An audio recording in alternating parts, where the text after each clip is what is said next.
So, just like with DPOY, I am going to be going over my most improved player candidates. This is actually one of my favorite awards, especially because it tends to be one of the more consistent ones. And what the consistent evaluation of this award, what it always goes to is guys who score like 7 to 10 more points per game than they did the year prior. I would wager if you look at MIP every year, on average, points per game in that threshold is the thing that stands out pretty much every year. And often MIP, and this is to the detriment of the award, but ultimately true, for much of the case of most improved players, oftentimes it is not actual improvement so much as it is opportunity presenting itself. Hello everybody, welcome to All-Stars Debunker. Subscribe to the channel if you haven't already and drop a like on this video. It only takes 1 second and makes a massive difference in how the video performs in the YouTube algorithm. It's obviously a little bit of a combination of both, and actual improvement can lend that extra opportunity, but there's been cases in the past with like a CJ McCollum, for example. CJ averaged like 18 points per game in the playoffs, I think against the Grizzlies the year before that entire team blew up, with LaMarcus Aldridge going to the Spurs and all that. So like he had already shown signs of potentially being that guy. He was really good for them off of the bench. It was really just a matter of LaMarcus Aldridge is gone, Damian Lillard's the only guy that can score. Hey CJ, you played pretty good for us in the playoffs. Here's an opportunity, and then he wins most improved player. That's not me discrediting CJ McCollum because he obviously improved throughout his career to get to that point. That award was not necessarily a matter of giving it to him when he improved, but giving it to him when he had the opportunity to showcase that he had improved. So with that said, you have to factor in opportunity just as much as you have to factor in the potential of improvement. So with that said,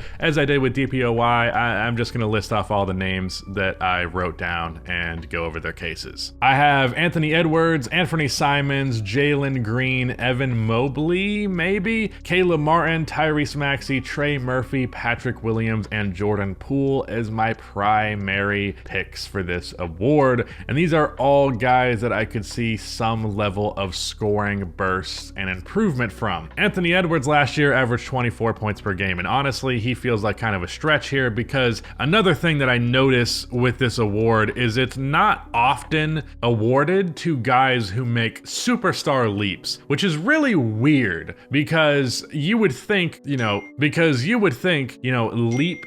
Shut the fuck up, Rudy! Stop texting me.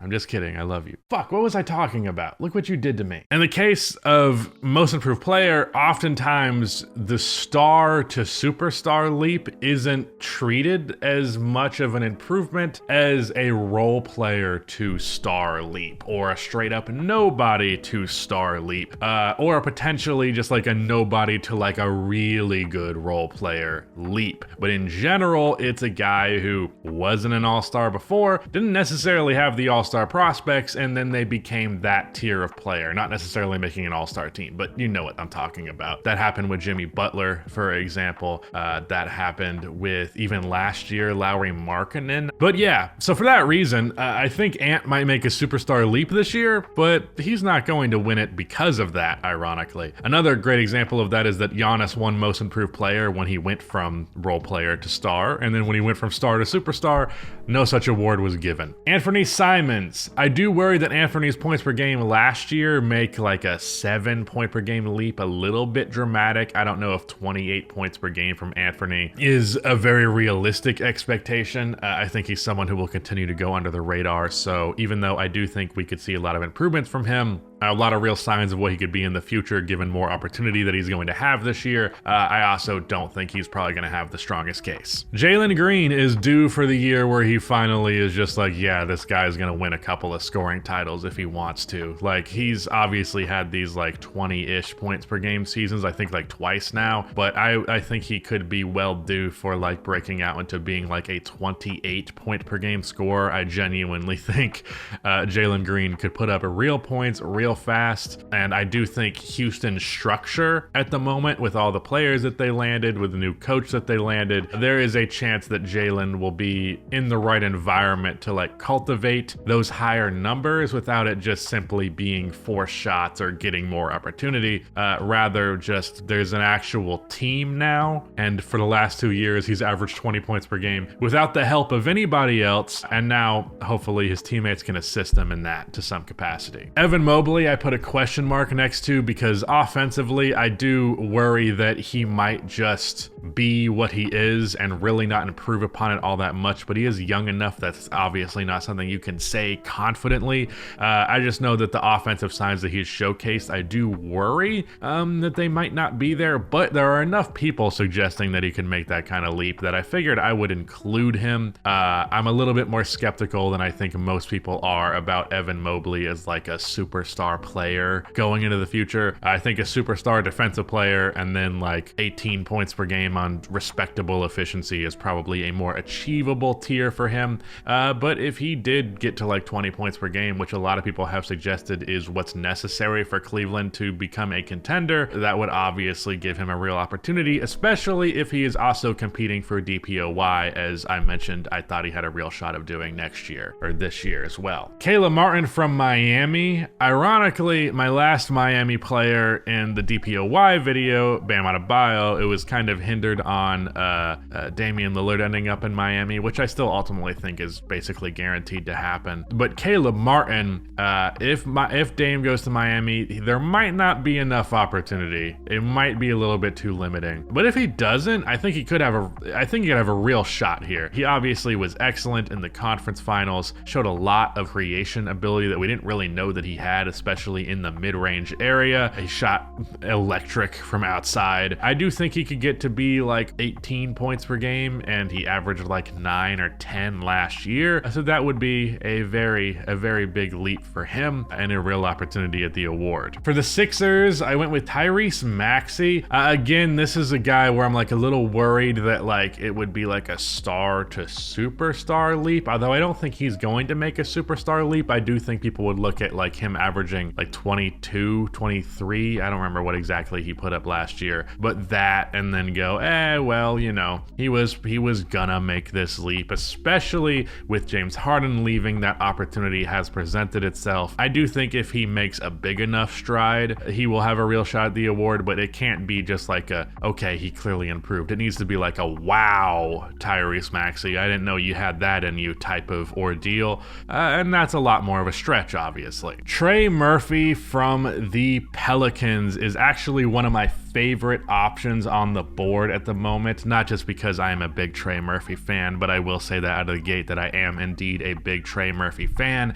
His last 15 games of the year, Trey Murphy averaged 21 points per game on like, I think it was like 54, 48 on 9 attempts per game, 90 splits. So the guy can flat out score. The guy can especially flat out shoot. I think he is going to be taking 9 threes a game next season. I do worry that maybe Zion being there, if he does actually play, which I guess is maybe not that much to worry about, could hinder some of his opportunity. I mean, I think as the year went along, he clearly showed that he is not just a role player. He has a ton of scoring ability, all that length and size, a pretty extreme amount of athleticism paired with just an excellent jump shot. It's hard to imagine the guy not being a real scoring threat. And it's also hard to imagine him not averaging like 20 points per game next year if the Pelicans are not dumb and utilize him properly. But you know, it's always possible the Pelicans could be dumb. So always got to leave room for that. For the Chicago Bulls, boy, would I love to see Patrick Williams finally break out. I kind of put his name in here more hopefully than actually based on what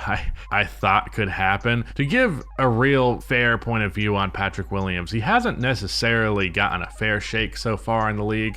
Drafted into a league that has no summer league, playing around no fans in his rookie year, which obviously is a weird environment. Second year, suddenly the Bulls are trying to be a contender, and then he gets injured 9 games into the year. And then this previous season, just an absolute shit show. And as a result, not a lot of opportunity, and I think he has a little bit too much of a passive mindset, doesn't really got that dog in him, you know? So I do worry that with as many scoring options on the floor like Vucevic, DeRozan, Zach LaVine, he's gonna default to passing to them rather than creating for himself. So it might be on the Bulls to cultivate that environment for him, but I do think there is a chance we just naturally see some serious progression from him, especially because if the Bulls were to actually be a successful and solid playoff team, a big leap from Patrick Williams would play a large part in that. And then last but not least, Jordan Poole. I think Jordan Poole could average like 28 points per game. In fact, I actually think he might be my leading candidate now that I'm looking at it, because talk about what I was saying, afforded opportunity. Not to mention, he is coming from a very low opinion on him. If there was stock on Jordan Poole, at least stock in terms of public opinion, it has skyrocketed in the bottom, towards the bottom. Very, very bad. Skyrocketed down. I don't know what the fuck I'm talking about. Jordan Poole is going to score a lot of points for the Washington Wizards, and a lot of points is a great way to win this award. So if I'm going to go down my top three as I did with DPOY, I'm going to go with Jordan Poole as my pick to win the award, Trey Murphy as my pick to get second place, and I think I'm going to go with Jalen Green as my third pick. I don't know if he's going to get to quite high enough scoring heights to quite achieve that award. I do think that Trey Murphy might not be afforded as much of a green light as I would like. So yeah, I'm going to give it to Jordan Poole because incredible amounts of opportunity. But yeah, that is it. Shout out to Rudy for editing this video. Shout out to Rudy for texting me again, and goodbye.